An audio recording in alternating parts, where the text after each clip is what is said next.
So I'm NADIA Bulbulia. I've worked in the industry for the last almost 20 years in the ICT sector. I think that the one exciting thing about the internet is just what it's provided in terms of education and information. And as a mother of two young girls, it's amazing how the go-to is let's ask Google or let's ask Wiki. So I think the world has really changed, certainly from the time when we grew up, in a country where we were very isolated, you'll recall, and in a country where access to information was not as freely available and as open. So in the last, I think, certainly the last 15 years, there's been an incredible growth, and I think that we need to be very proud of our achievements as a country in terms of our being part of this global movement and ensuring that we do have access to the internet, to facilities and services. However, we still have obviously a long way to go because the majority of our young people don't have basic access. And the way that they're accessing the internet is through mobile devices, not really through fixed line, certainly due to the numbers and due to cost inhibitors as well. So I think that going forward, there's still a lot that we have to do, I think, as a country, but more importantly in terms of rollout and in terms of providing basic and affordable access to all citizens. Well, I mean, I think that, it's such a mixed bag, because I think certainly for those of us who worked in environments that were conducive in offices where we had access to computers, it obviously opened up. We were working within networks, within offices, etc. But I think for basic everyday people, that was still very remote. I think if we just think about the rise of cellular telephony, for example, in this country, we didn't think that we'd achieve the numbers that we did. It was a phenomenal growth, and that was because fixed line telephony was certainly not reaching the majority of citizens. So I think that when the internet, certainly in the later 90s in South Africa, it was a very slow uptake. I recall, for example, in the work environment where it was amazing that we could actually have access and we could actually start looking at other sites and we could start doing the kind of desktop research, but certainly wasn't as pervasive. And it was also very sector dependent in terms of the access as well.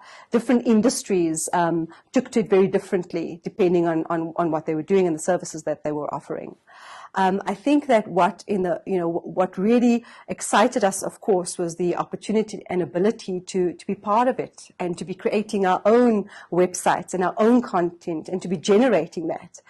And what we then, early on did understand very clearly, and we still do understand, we still have to grapple with this, is the medium being so much an English-based medium, that the way in which we are engaging with the content is still very much English platforms. And I think that if you look, for example, in other parts of the world, the Asian economies, of course, it's very much local languages. In South Africa, we have a long way to go in terms of making sure that our content online is, in fact, in all our amazing languages and that there's real diversity. So I think that's actually an inhibitor. So as much as it was opening up, it was still very much closed to communities who don't use English as a first or home language. And I think that's where the real challenges still are for us as we sit here in 2015. If we look at the kinds of information that people are generating, and we look at the engagement, and we look at them on different social platforms now that people are so active on Twitter, on Facebook, on other social media opportunities, the language in which people are communicating generally still is English. More closed groups are, talking in the lingua franca in their own languages. But certainly when one participates in any conversation, it happens to still be very much English. So I think we really have to address that. And when we talk about those amazing opportunities for broadband rollout and delivery and content creation and development, are we actually having that conversation in the many languages we should be promoting and, quite frankly, we should be enabling more of? So I think that we still have quite a lot of challenges. Interesting, because I think it's also, again, about service provision and what's transactional and what's investment in content. Broadcasting is content specific. Broadcasters invest in production. Broadcasters create. They really are the creative industries. And when you're transacting and I'm booking a ticket and I'm doing those activities that are very straightforward in and out, the investment in local content, I think is, the paradigm and the approach is certainly very, very, very different to other industries. But broadcasters more and more have recognized that they have to work on multiple platforms, and that's what we're seeing. We're seeing that broadcasters have a presence certainly online. We're seeing that broadcasters are having a presence now. It's no longer just a TV broadcaster. There's elements of, certainly audio and audio streaming and literally online. So characters have another extended life online. Characters have their own profiles, their own Twitter handles, they have their Facebook pages, and there's extension of these content streams. So I think they've actually begun to grow in that area very, very uniquely.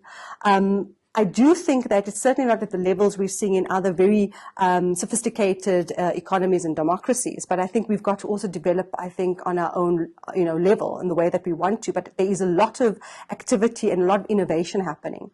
Yes, maybe slow to start initially, but people have certainly begun to look at their new strategies and their new business models because they have to, because it is about broadcasters traditionally being licensed operators, having very clear mandates and remits on what to provide for. And at the moment, anybody can bypass that and have this online content creation. They can, package amazing content and you can go ahead and you can access it if you can afford it, of course. So I think there has been a lot of growth. We're going to see a lot more, is my sense. But I also think that we need to understand the models are so very different.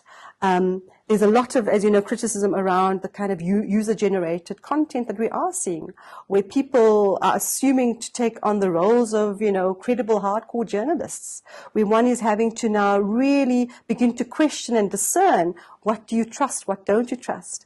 That it opens up, I think, more to the end user to work harder, to actually see where's the value and the meaning in the information that they're engaging with.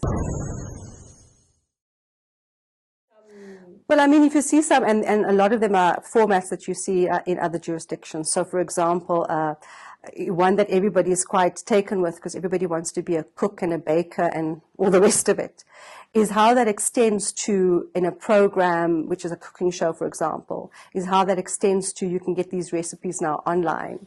And they're there and you can download them and you can carry on and you can extend that engagement and you can do feedback and say, well, I tried it and it actually didn't work, etc. So there's unique opportunities. A lot of that with the kind of reality-based television, because already everybody wants to be part of this movement. They want to be part of almost the set and the characters themselves. And they all have an opinion on certain characters in soap operas. But in a more powerful and meaningful way, the kind of unique documentaries that are coming out, the kinds of extended conversations that people want to have, that once the program has closed off that segment, you can still continue engaging. You can still engage with the perhaps experts that might have been brought in for that specific segment. So I think it extends and it gives deeper meaning to what is being offered. But it extends across different genres and categories. Of course, we do see elements of marketing within that as well, where they're pushing to sell certain things online. And I think we're going to see a lot more growth in that area. I think a lot of this has evolved quite organically.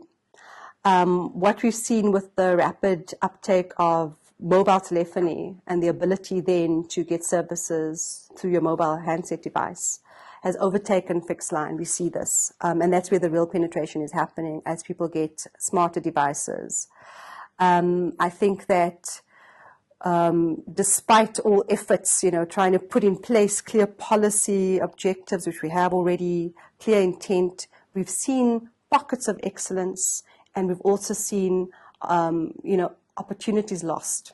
And for me, the biggest opportunity lost is that we didn't go on a unified and holistic push to get these devices and technologies to all our school-going children. And these are, again, for obvious reasons. Many of our schools don't have electricity. Many of these devices still have to be charged the good old-fashioned way. It's a combination of factors. We did see recently the rollout of tablets into schools, regrettably, that had to be pulled back because of high levels of theft and because of people having, it's a commodity, an exchange. And for reasons we know that, are beset within our societies around affordability and access.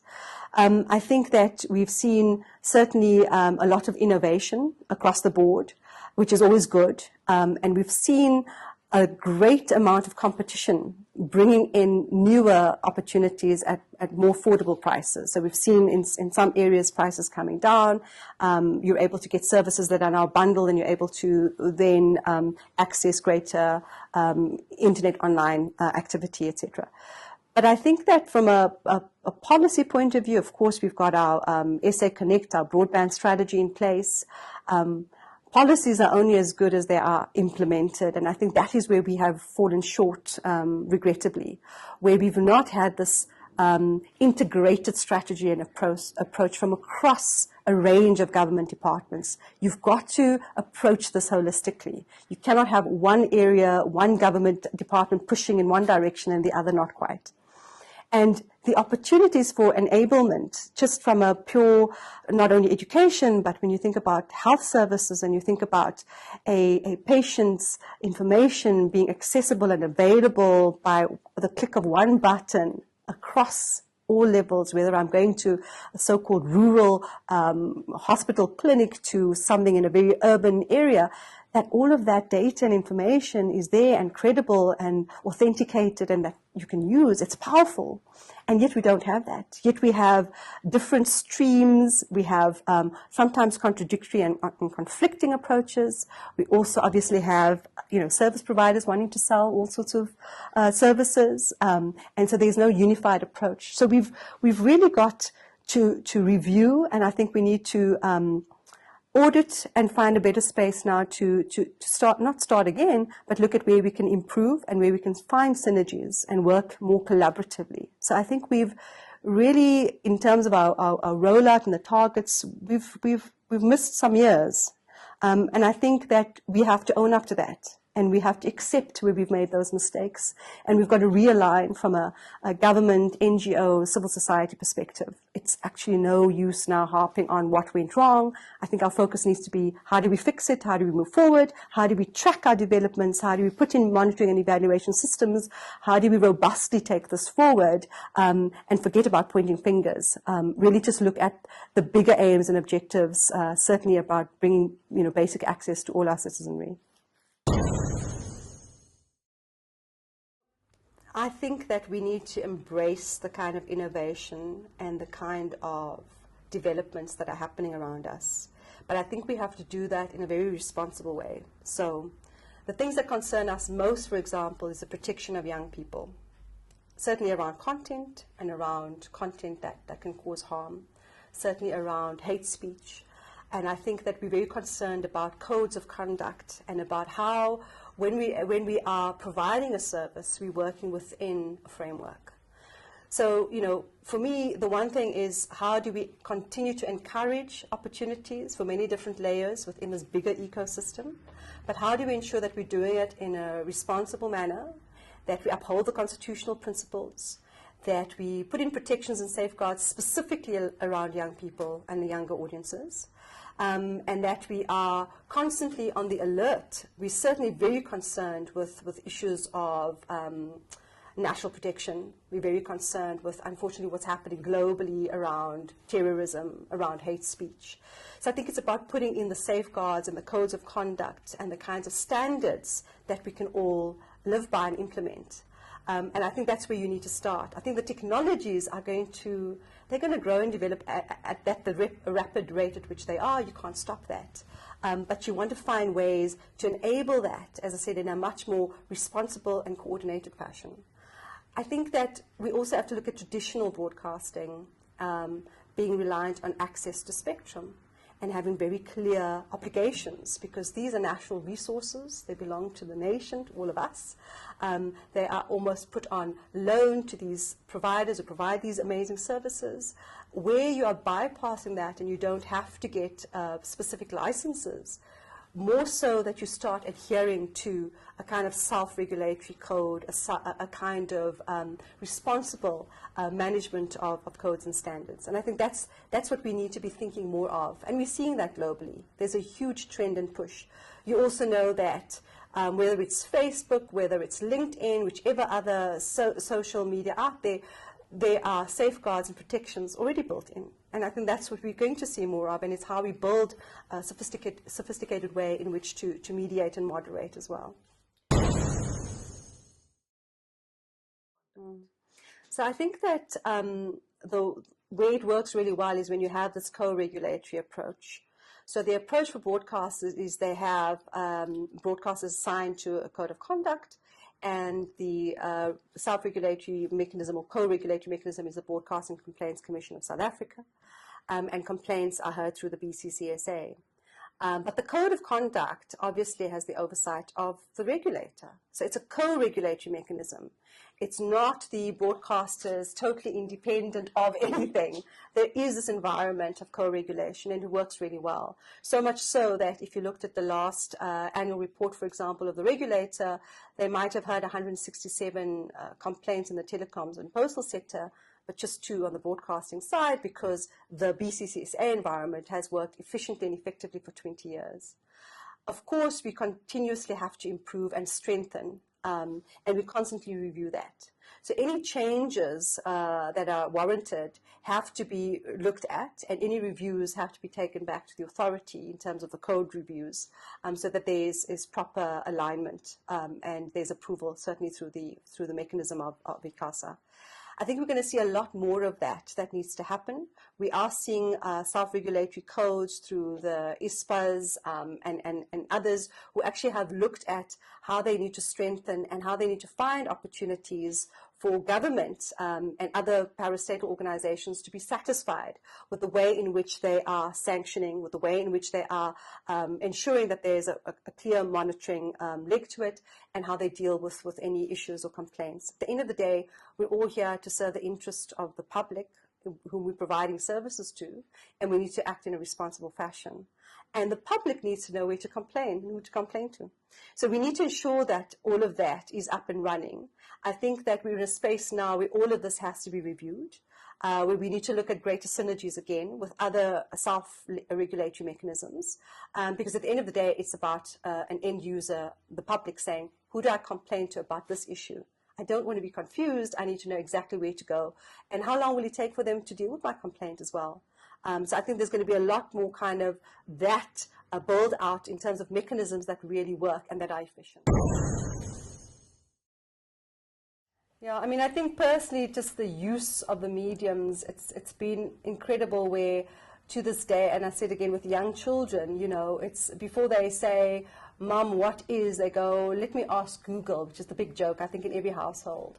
But I remind you that these are children then that have access to these tools and devices. And again, the majority of our children don't.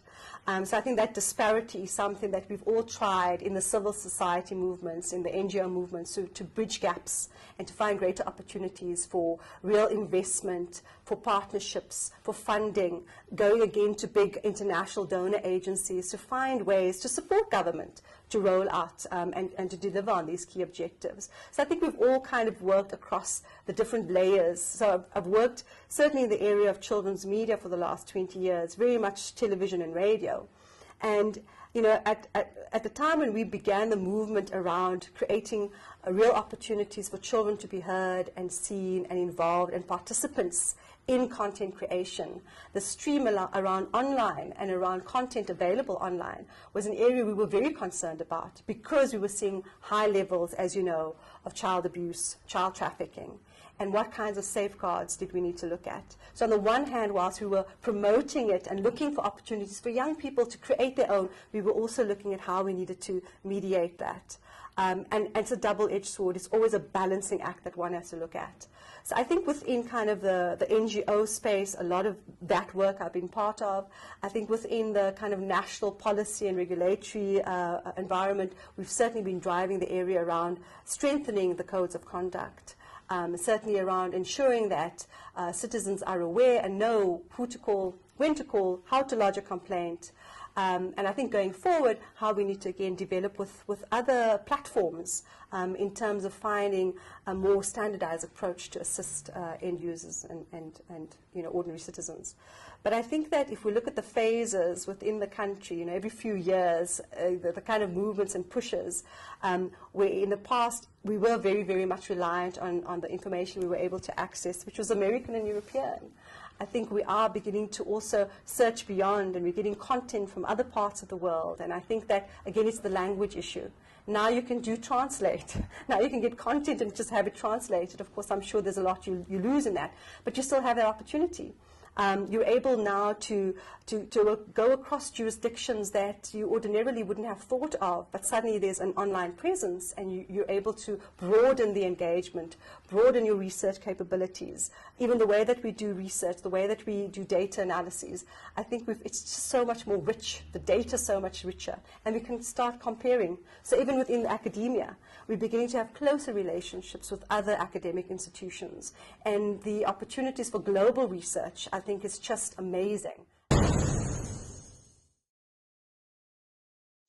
Well, I think that it's always about whether we have content that's classified, for starters. We have, as you know, the Film and Publications Board looks really at the classifications issues. That's why we have certain content that is parental guidance or suitable for younger audience, or adults only, etc. I think that we need to lean and rely a lot more on that. Even video games or gaming, the gaming industry has also got to go through classification system, just the way movies do and the way content does.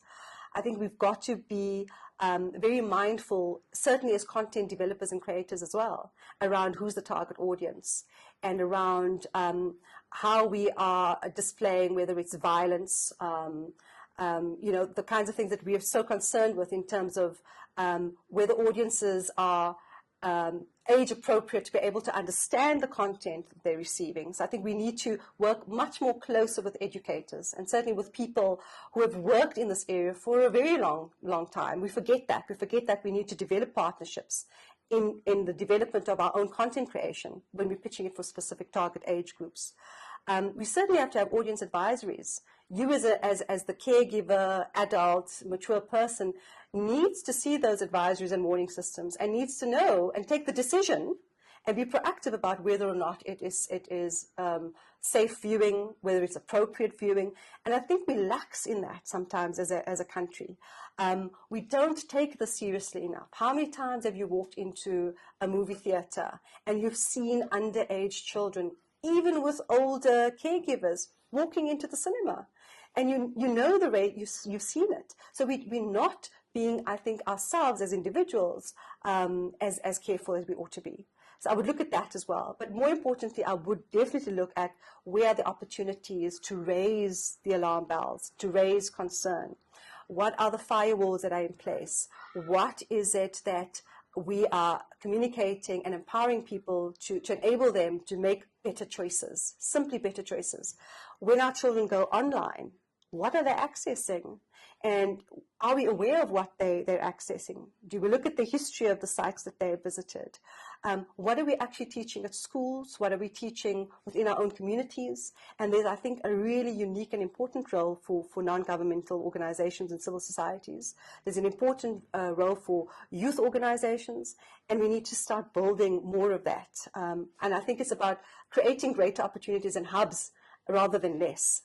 Because it's opened up so wide, it makes us more vulnerable. It exposes us more. We forget this. Again, it's a balancing act.